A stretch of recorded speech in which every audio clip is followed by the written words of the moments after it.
What's up, guys? This is Coach Grant with First Down Training, and today we're going to be breaking down how wide receivers can never drop a pass. So we're going to be going over every single type of catch that you could possibly think of, what the mechanics are behind it, and how you guys can avoid all drops. So I hope this video helps you guys out. Hope it could teach you a few new things. But also, fellas, if you're a wide receiver and you would like a daily on-field and gym workout schedule combined, everything that wide receivers should be doing in the offseason, in the summer, check out that very first link in the description below for our ultimate 8-week wide receiver workout plan. It's 500 plus wide receiver drills and gym exercises all broken down for you with sets and reps and examples of each drill and exercise. So check out that very first link in the description below.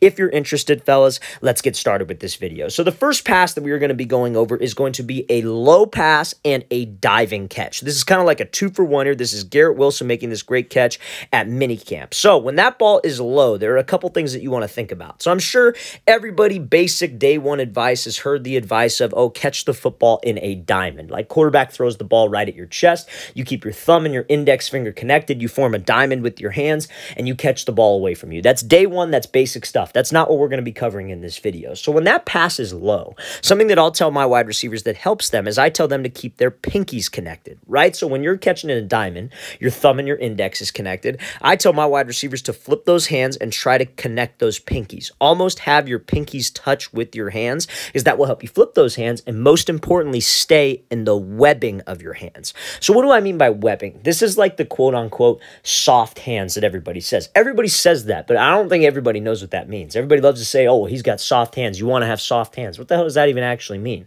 And that means the ball not bouncing off of your palms. That's what leads to so many wide receivers dropping the ball on low passes. That ball will hit their palm and it will almost bounce off and go away from their hands. They'll like push this thing away. You guys want to stay in the webbing of your hands. So that's pretty much essentially your fingers. Not your fingertips, because that's how you'll jam a finger, but stay in the webbing of your hands, your fingers. So what do you think is important as a wide receiver to work on that's going to help you with this? And that is going to be grip strength. So doing exercises like fingertip push-ups, pull-ups where you're hanging from a bar. Maybe you just hang from the pull-up bar, not even do pull-ups. Farmer's carry where you hold 2 heavy dumbbells and walk. Anything that's going to strengthen your hands and strengthen your grip will help you with these low passes and, most importantly, high passes, and obviously regular passes. Now, when you have a diving catch, something that is very, very important is that when you hit the ground, you protect the ball with your body. You put your body between the ball and the ground, because what happens with so many wide receivers, especially in the NFL level, is they'll catch the ball, but they'll hit the ground and the football will hit the ground. It'll pop out. They'll lose control, and then it's a drop, especially when they have replay, right? I know in high school and youth ball, obviously they don't have replay, so it's a little bit tougher to see. But to make sure that there is no doubt behind this catch, you want to turn. So if you dive, you secure this thing, you make sure you have the good mechanics. That comes from reps. You're not going to be thinking about this in the live moment. But in the live moment, when you secure that ball, let's roll. Let's put my body between the ground and the football so that thing doesn't pop out and I could secure that pass on a diving catch. So that's the first catch that we are going to be going over today. So let's play this again, full speed one more time. Great job by Garrett Wilson adjusting to this low pass, catching with great form, and reeling this thing in by turning his body. So now, the second catch that we are going to be going over is an over-the-shoulder catch. So this is something that a lot of wide receivers struggle with, but we're going to be talking about 2 specific things that will make you super consistent on over-the-shoulder passes. So we're going to watch this clip here from this high school wide receiver working one-on-ones. He attacks a DB, over-the-shoulder pass, and he makes a great catch in the back of the end zone. So let's talk about it, right? When that ball is thrown, number one thing when you have a DB who's right on your hip, we do not want to let him know where that football is going to drop. So many times on over-the-shoulder passes, 2 things will happen to a wide receiver. One, the first thing is that they will show their hands too early, and that will slow down their feet, that will slow down their body, and they don't end up catching up to a deep pass. Number 2, they show their hands too early, and that lets the DB know exactly where the ball is going to be, so he's going to be able to shoot his hand through and play our hands. Now, in high school, you can't run with your back turned to the quarterback with your hands up and like guarding the face of the DB. That's a flag. That's going to be pass interference, right? But But they can do is they don't even have to run with their head turned. If you show your hands too early, they're going to shoot their hand right through the middle of your hands as soon as they see that football, and that's an easy PBU for them, fellas, pass breakup. So what we have to do is what this wide receiver does. We have to be late with my hands. You see how he's running? He waits till the last second. He is catching that ball like chest level. He's not raising up with his hands. He's not high pointing it when it's over the shoulder. Now listen, if that ball's underthrown and it's a jump ball, or if you're in the middle of the open field and that ball's underthrown, yeah, you want to come back to it and you want to go catch it at the highest point. But if this ball maintains your stride, maintains your speed, we want to be as late as possible with my hands so that DB does not make a catch. Now, I'm not saying it catch it down by your ankles, but let's not show my hands too early and give this thing away. Now, second thing that's going to help you be super consistent with these over-the-shoulder passes, when you're working this in practice, fellas, we should not be just going through the motions with this over-the-shoulder catch. When you're in a live situation versus a DB, you got pads on maybe, it's a full game, you're not thinking about this little detail I'm about to tell you, but this little detail is you have to find a trigger phrase in your head. So a trigger phrase is something that you're telling yourself when that football makes contact. So something that I've seen a lot of success with my wide receivers is two things. I'll tell them to take a photo of the ball with their eyes. I say pretend your eyes are a camera, and when that ball makes contact with your hands, you are taking a photo. It's like a portrait of yourself sitting on a desk, right? Like your face fills up the entire portrait. That football should fill up your entire vision line, right? Now, again, maybe some of you don't like that analogy. Maybe some of you don't get that analogy. Something else I'll tell my wide receivers is to verbally call out whether they see laces or no laces on the football. So this ball is thrown over the shoulder. This wide receiver would probably say laces because he sees the front half of the ball. If the laces were turned this way, he would probably say no laces. And I tell my guys to verbally call it out because that holds them accountable. If I just tell them to, hey, say it to yourself, they won't do it. They'll forget, right? But if you have to verbally tell me or tell whoever you're with whether you see laces or no laces, that forces you to look it in because 99% of drops on over-the-shoulder passes when the DB isn't involved is because you didn't look the ball in enough. So to be more consistent, fellas, let's be late with my hands and let's make sure I take that photo with my eyes or I'm calling out laces or no laces in practice to build an automated habit in a game.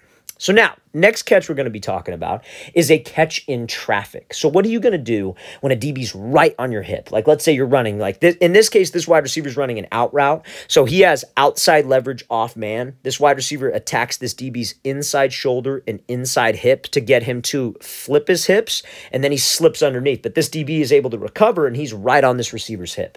So when you're in traffic, whether it's an out route like this, maybe it's a dig coming over the middle, you got linebackers, you got a guy on your hip, whatever it is.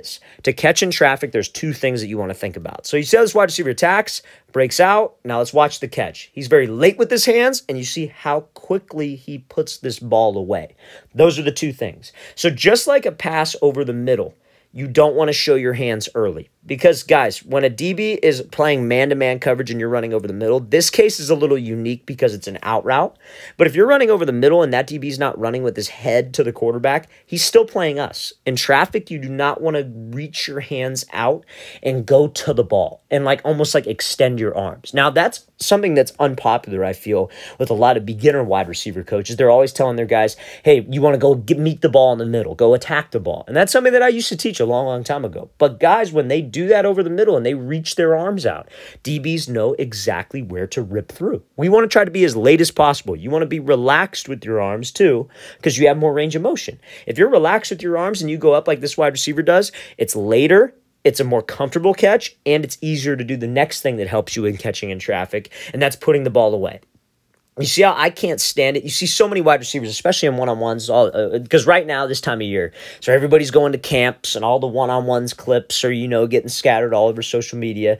Wide receivers will catch the ball like this, whether it's over a DB or over the middle, and they'll hold this ball away from themselves like they're holding a baby or like something that it's going to explode or something like that. Put the ball to the tuck because in a real game scenario, that dude is going to rip that freaking ball out of your hands and be physical and knock this thing away. So as soon as you secure this catch, as soon as it hits your hands, you're ripping this thing to the tuck right away because DBs are taught to play your hands and play that thing on the way down. So let's secure it and let's rip this thing violently to the tuck. That's exactly how you want to catch in traffic. Let's play this again, full speed one more time. Great job by this wide receiver running a great route and then obviously finishing the play. That's a complete receiver, guys. We talk a lot about route running on this channel.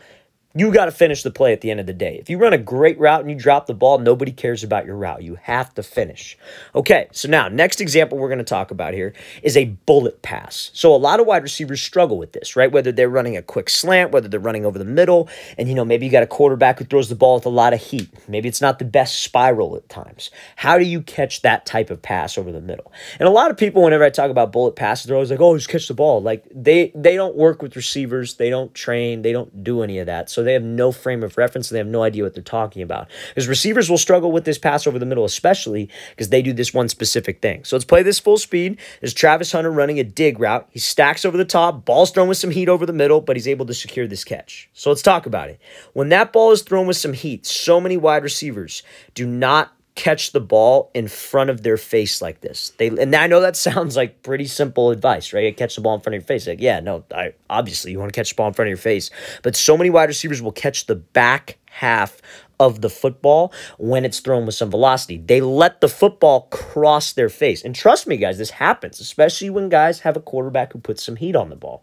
So when you let that ball cross your face, you're catching the back half of the ball. And that is going to lead you to more drops. You want to catch the middle fat of the football or like that front like third of the football. So something I tell my wide receivers to focus on, especially when catching a ball, not an over-the-shoulder pass, right? And if that take a photo or look for laces, no laces processes for you, like on that over-the-shoulder catch, you can use that in this situation as well. But I tell my wide receivers to look for the 4 points of the football. You know that football has like those 4 quadrants, like the 4 stitching, and they have those like 4 points at the tip of it. That's what I tell guys to look at. Sometimes with my wide receivers, I'll put numbers on the tip of the football. So 1, 2, 3, 4, and they have to call out the first number that they see. So if they see a 1, they got to call out 1. Very similar to the laces, no laces concept. So this is just something that you got to focus on, fellas, with bullet passes. Don't let the football cross your face, and that's an easy drill to do so. Number the football, put something on the football where you got to focus on the 4 points and catch that ball in front of your face. Don't catch the back half of the ball.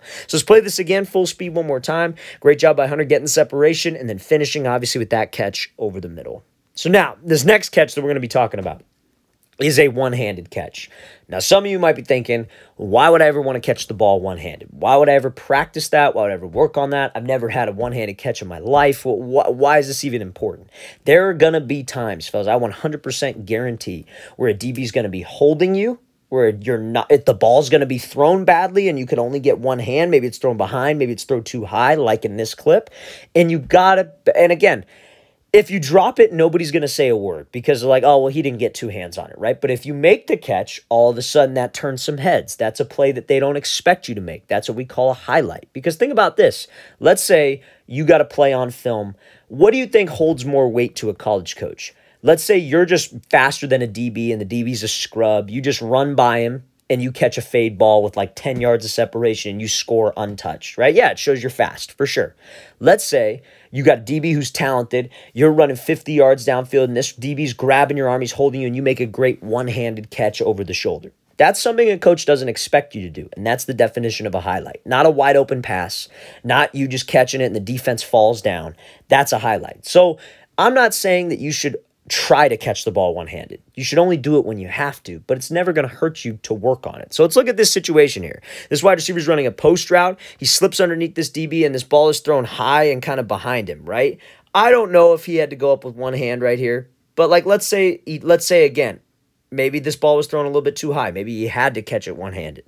Listen, if you're going to make that type of catch, that's going to turn some heads. I'm not saying to try to make that catch. If you could get 2 hands on the ball, get 2 hands on the ball. Now, how does one work on one-handed catches, right? Because, like, what if you think, like, oh, my hands are too small? Totally fine. Nobody said you had to do one-handed catches. But it's something to work on, right? Because, like, if you're, let's say you go to the field with a quarterback and you're warming up with him and he throws, 15 throws to the middle of your chest. You turn to the side, he throws 15. You turn to the other side, he throws 15. Then maybe have him throw a couple where you try to one-hand it just to get comfortable with that, just to get reps in. And, another thing that's going to help with one-handed catches is the very first thing we talked about in this video, grip strength. Because if you have a strong grip, it's not even necessarily about hand size. Having big hands will help, but if you have a strong grip, these types of catches get a lot easier because, again, it's obviously easier to grip the ball. So I suggest working on it in practice when you're just throwing with a quarterback, no coaches around, no nothing. I don't recommend doing this in front of coaches. I only recommend doing it if you have to do it in a live setting. But work on it. It'll help your grip. It can only help you. It can only help your hand-eye coordination. It can only help your grip, and it can only make you more consistent in plays where the ball is thrown badly or you're getting grabbed. So let's play this again, full speed one more time. Great job by this wide receiver, attacking outside shoulder, slipping underneath, and then obviously finishing with this catch. All right, fellas, I really want to thank you for watching. I really appreciate it. If you have any questions at all, don't hesitate to leave those in the comment section below. We always appreciate the feedback. It's always great to hear from you guys. And again, fellas, if you would like an 8-week wide receiver on-field and gym workout schedule, everything wide receivers should be doing in the gym and on the field, check out that very first link in the description below. We'd love to get you on that, fellas. I'll see you guys next time.